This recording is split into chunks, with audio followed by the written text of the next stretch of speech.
Magandang araw sa inyong lahat mga boss idol. Tayo nga uuwi ngayon ng Abra at ipapasilip ko na rin sa inyo yung daan patungo sa Abra de Ilog kung ano nga bang status na. Mula nga sa Talipanan hanggang dito sa Wild Trek ay sementado na ang daan hanggang dito sa tulay na nag-uugnay mula sa Wild Trek patungong Lukutan. Ito yung isa sa mga tulay na napakagandang tambayan lalo na kapag kasama mga tropa o mga tunay na kaibigan.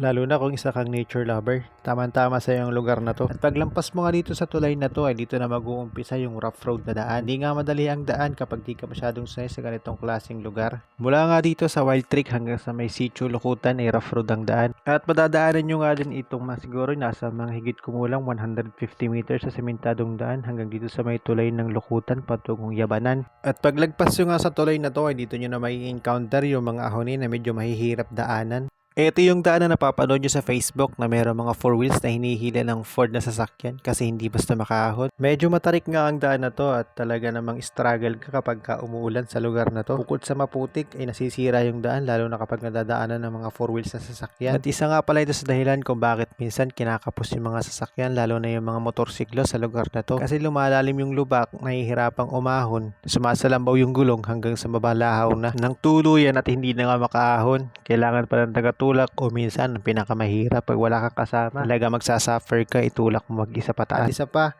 medyo makipot din ang daan na to, medyo alangan kapag may kasalubong ka na malalaking sasakyan. At paglagpas mo nga dito sa ahon lusong na rough road na ito naman ang sasalubong sa'yo. Itong simentadong lugar na napakaganda ng tanawin. Ito nga palang simentadong lugar na ito ay hanggang dito sa may Sitio Yabanan. Hindi ko na lang naipakita sa inyo. At masyadong hahaba yung ating video. Pero isa lang masasabi ko, talagang may gagaranti ako na maganda yung daan sa lugar na ito. Paglagpas mo naman sa Sitio Yabanan, ito naman yung sasalubong sa'yo. Ito nga pala yung parte ng daan na isa sa pinakamahirap daanan, lalo na kapag maulan. Madulas at mahabang ahonin nga pala ang lugar na to lalo at di ka pa sanay sa mga diskartihan lalo na kapag nabibitin ka sa ganitong klaseng daan. At dahil summer naman ngayon kaya napaka-passable namang daanan ng lugar na to. Kita nyo naman ang itsura ng daan, isang buntok na biniyak lang para bumaba. Dito nga pala ito sa may Sitio Yabanan patungong Sitio Kabasingan. Sa mga hindi nakakaalam, para sa kalaman nga po pala ng lahat mga boss idol, mula dito sa may Sitio Yabanan hanggang sa may Sitio Kabasingan patungo sa may Kamarugayan sa may Pisang Tulay ay rough road ang daraanan. Bagaman merong mga ilang-gilang daan na may sementado kaso mas marami pa rin talaga yung hindi pa nasesemento. Kaya kapag umuulan talagang putik ang daraanan at talagang mapapaaray mo ka na lang talaga sa daanan dito. At yun nga, paglagpas mo ng Sitio Kabasingan ay makarating mo na itong isang tulay dito sa may Kamarugayan. May gasolinahan nga pala ditong maliit para sa kalaman ng lahat. Pwede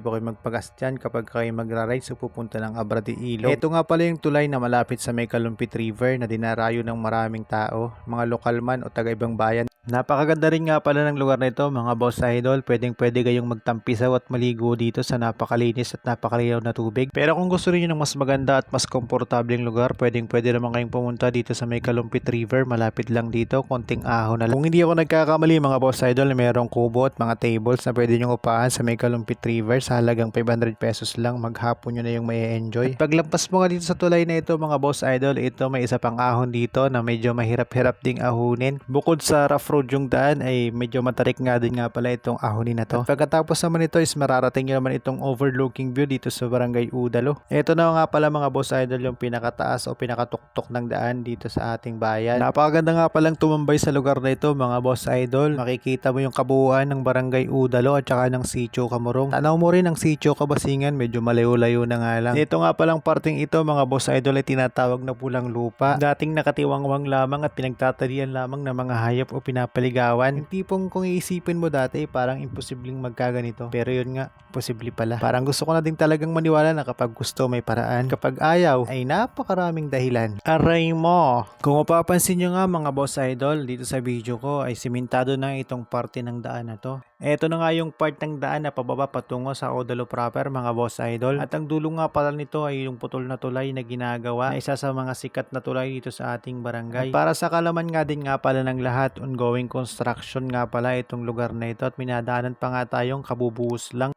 dito sa part ng daan na to. Shoutout nga pala sa magigiting nating mga construction worker na patuloy na nagsusumikap at lumalaban sa buhay sa gitna ng tirik na araw. Hindi nga talaga biro ang ganitong klaseng trabaho, talagang kailangan mo magsakripisyo. Paglagpas mo nga sa daan na to mga boss idol ay eto na, mararating mo na yung sikat na tulay dito sa Barangay Udalo, Abrade Ilog, Occidental, Mindoro. Ongoing construction nga mga boss idol ang tulay na ito at sabi by the end of June ay matatapos na ito. Sana nga ay matapos na para lahat tayo ay makinabang. So hanggang dito na lang muna mga boss idol. Ingat! God bless!